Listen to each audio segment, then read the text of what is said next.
Olá, meu nome é Cleilton Amaral, professor de Geografia. O nosso estudo é voltado para os alunos do nono ano do ensino fundamental. E o nosso tema de hoje é industrialização no mundo. Presta bem atenção que o assunto é muito interessante porque explica muita coisa de que você usa no dia a dia. Mas quando a gente pensa em industrialização, e aí professor que também está assistindo, comunidade de um modo geral, não há como não pensar no próprio Charles Chaplin, que fazia uma sátira muito importante para a indústria, o processo de industrialização, na qual havia as condições subhumanas de trabalho, havia um excesso de carga de trabalho e até mesmo uma maneira cansativa de produzir. Então, vários filmes do Charles Chaplin nos ajudam a entender como é que era esse período na época. Embora no preto e branco e apenas com um áudio de música básico, mas é muito importante você estar utilizando esse material para entender o período da indústria. Vamos à questão conceitual. A indústria compreende a transformação de matérias-primas em produtos acabados. Em outras palavras, é como se a indústria faz a coleta do leite in natura, ou seja, natural, e aí a partir disso fazer o processamento em indústria, seja para fazer queijo, leite em pó, leite condensado ou qualquer uma outra coisa derivada de leite. Então isso é compreender a transformação de matéria-prima em produto acabado. Agora, nem sempre foi assim como eu estou falando para vocês. A indústria, o seu antecedente começa com o artesanato, ou seja, o trabalho manual, no qual artesãos eram responsáveis para fazer desde o processo inicial, a gênese da matéria-prima, até chegar ao produto final. Então, se era para fazer uma roupa de lã, então ele seria responsável para criar a ovelha até ela chegar no período de fazer de retirar a lã dessa ovelha, fazer a limpeza, todo o processo, fazer com que cada tecido daquele pudesse ser possível fazer, então, vários produtos a partir da lã. Então, o artesão era o artesão-chefe responsável por todo esse processo, até chegar na manufatura, que é um processo já com a utilização de máquinas, as fábricas de fato, né? Na qual o artesão perde o seu papel. Na verdade, ele e os demais que viviam com ele passam a ser incorporados nesse novo processo que passa a ser na cidade e não no campo, como acontecia com o caso do artesão que vivia numa fazenda, era responsável por todo um processo artesanal. Bom, e a indústria também causou alterações no espaço geográfico e para compreender melhor essas mudanças, dividimos a industrialização em fases chamadas de revoluções industriais.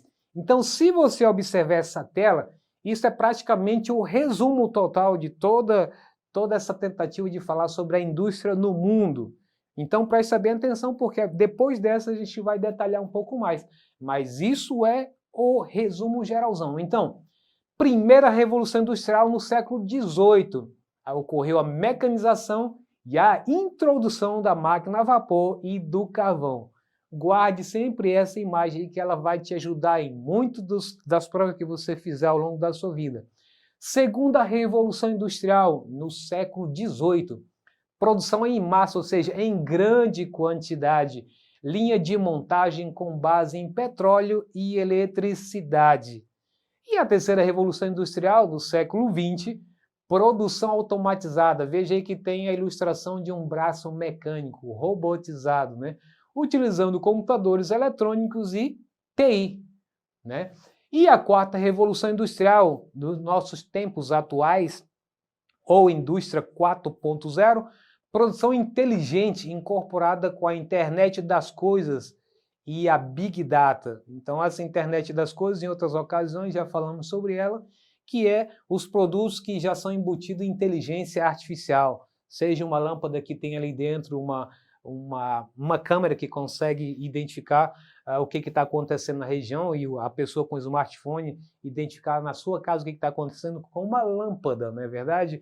Ou qualquer outro produto que receba a resposta a longa distância, como por exemplo uma televisão, uma uma geladeira, tudo comandado pelo celular, porque ela tem essa ideia da internet das coisas. Muito bem. E aí vamos então por etapas. Primeira Revolução Industrial, vamos ir detalhando mais isso. Condições históricas, início na Inglaterra, e por isso se transformou a grande potência mundial. Na verdade, ela já vinha nessas condições pré-existentes para a Revolução Industrial, porque no tempo do mercantilismo ela conseguiu acumular muita riqueza. E isso aconteceu no século XVIII. Nesse período, o carvão mineral foi a principal fonte de energia, que depois foi substituída por petróleo. E aconteceu também o desenvolvimento da máquina a vapor e da locomotiva, os trens à base do vapor. Alguns filmes que você já deve ter assistido viu isso, né? Que tem o maquinista que ficava jogando a lenha na fornalha para poder manter esse vapor da locomotiva e ela prosseguir caminho. E a mão de obra não era qualificada. Ora, se era o início da industrialização e as pessoas estavam vindo do campo para a cidade para poder se incorporar nas indústrias, então qual era a habilidade dessas pessoas? Era agricultura, era a criação de animais. Então mexer com máquinas, isso era uma iniciativa nova. Portanto, houve muitos acidentes, pessoas que tiveram braços mutilados, dedos, né, mutilados. Então, tudo isso foi a primeira Revolução Industrial, que o começo de tudo trouxe muitos transtornos. Portanto, a mão de obra não era qualificada por tudo isso que eu falei para vocês. Agora, quais as características e consequências? Uma delas, diminuição do tempo para produzir e aumento da produção. Lembrando que no artesanato, quanto tempo não era gasto para fabricar um par de sapato ou até mesmo um casaco de frio para alguém? Demorava muito tempo. Além de ter já uma demanda grande, já uma lista de espera, passar por todo aquele processo que expliquei para vocês, de esperar que a ovelha chegue no período de tirar a lã dela, né? E criar a própria ovelha, tudo isso era demorado. E também fazer a curtição, e às vezes do couro, quando tratava-se de um sapato, esperar ele secar, fazer os cortes adequados, costurar aquele material duro, tudo isso era demorado. Então, diminuição do tempo para produzir e aumento da produção, porque ela passou a ser em série, né? E uma outra coisa, o acúmulo de riqueza. Ora, se você aumentou a produção, então aumenta também a riqueza em função disso.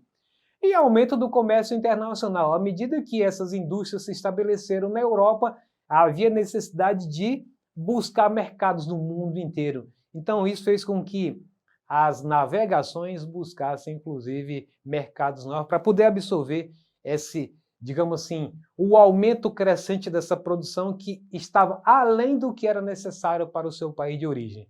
E uma outra coisa, investimento da burguesia em técnicas de produção em máquinas.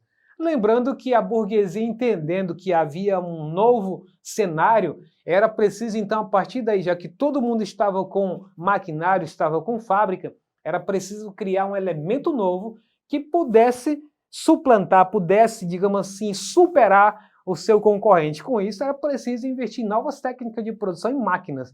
E isso fez com que esses países que estavam na frente deles, foram pioneiros da indústria, estejam sempre à frente de todos, até os dias atuais. Eles inventam algo, aí os outros países têm que comprar suas máquinas que já estão em processo já de envelhecimento, já estão ficando já ultrapassadas, e aí a gente absorve esse material, que o custo é muito menor do que comprar um equipamento supramoderno. Então eles estão sempre à frente, mas isso teve o seu antecedente no passado, que a burguesia investiu para que essas técnicas cada vez mais pudessem ser mais inovadoras. Quanto à segunda Revolução Industrial, ocorreu no fim do século XIX e até meados da década de 70. Tem como característica o uso de mão de obra, aí já começa a se especializar. Pessoas que passam a ter uma habilidade em determinado setor da indústria. Né? Se é de acochar um parafuso, ela tem uma especialização nisso. Se é de mexer na parte mecânica do maquinário, essa pessoa está especializada nisso. E aí o petróleo entra em cena substituindo, no caso, o carvão mineral em grande parte. As máquinas e motores mais sofisticados e movidos à energia elétrica.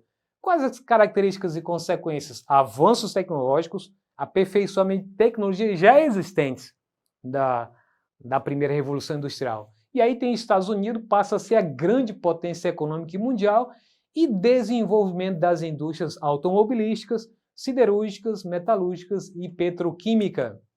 Quanto à terceira Revolução Industrial, a ciência e a tecnologia passam a ser elementos centrais, forte presença da informática, eletrônica e da robótica. Qual a característica e consequência principal? Maior qualificação da força de trabalho para o uso da tecnologia. Nos dias atuais ainda, muita gente não consegue absorver alguns tipos de trabalho que estão disponíveis porque não tem qualificação nessa área. Muitos não sabem nem ligar o computador. Então, estão fora desse tipo de mercado. E aí, a industrialização dos países pioneiros. Os países da industrialização clássica no mundo, aqueles que despontaram no século XVIII e se consolidaram no século XIX, foram Inglaterra, no período de 1750 a 1850, estabelecendo-se depois aos demais países da Europa Ocidental, como França, Bélgica, Alemanha, etc. E aos Estados Unidos e também o Japão. E a industrialização tardia nada mais é do que os países que se industrializaram depois, 200 anos depois. É o caso do Brasil, México, Turquia, China, Coreia do Sul, Taiwan, Singapura, dentre outros, principalmente depois da Segunda Guerra Mundial. Vamos ao nosso exercitando então? Olha só, primeira questão. São características da terceira Revolução Industrial ou Revolução Técnico-Científica? Letra A. Início na Inglaterra, grande potência mundial, no século XVIII. Letra B. Petróleo como fonte de energia, utilizado no motor a combustão. Letra C. Desenvolvimento das indústrias automobilísticas, siderúrgica, metalúrgica e petroquímica. E letra D. A ciência e a tecnologia passam a ser elementos centrais. Forte presença da informática, eletrônica e da robótica. Essa não está difícil, né? Quais as características estão relacionadas à terceira Revolução Industrial ou Revolução Técnico-Científica? Fez a sua escolha, então? A resposta correta é letra D! Muito bem! Parabéns para você que ficou atento nessa resposta, na pergunta de um modo geral e na aula que nós tivemos. É a ciência e tecnologia que passam a ser elementos centrais. Forte presença da informática, eletrônica e da robótica. Última questão para encerrar. Os novos países industrializados, como o Brasil, México, Turquia, China, Coreia do Sul, dentre outros, tiveram sua industrialização consolidada somente, letra A, após a Segunda Guerra Mundial, letra B, durante a Primeira Guerra Mundial, letra C, após a Guerra Fria e letra D, após a Primeira Guerra Mundial. E aí, lembrou disso aí? Foi praticamente no finalzinho que eu falei sobre isso. Então, fez a sua escolha? A resposta certa é letra A. Muito bem. Após a Segunda Guerra Mundial em especial. Ok? Então, com isso, nós encerramos nossa aula de hoje. Agradeço a todos vocês que têm acompanhado nossas aulas. Se quiser assistir essa aula ou outra aula que tenha seu interesse, basta acessar a plataforma Eduque. Um abraço e até a próxima!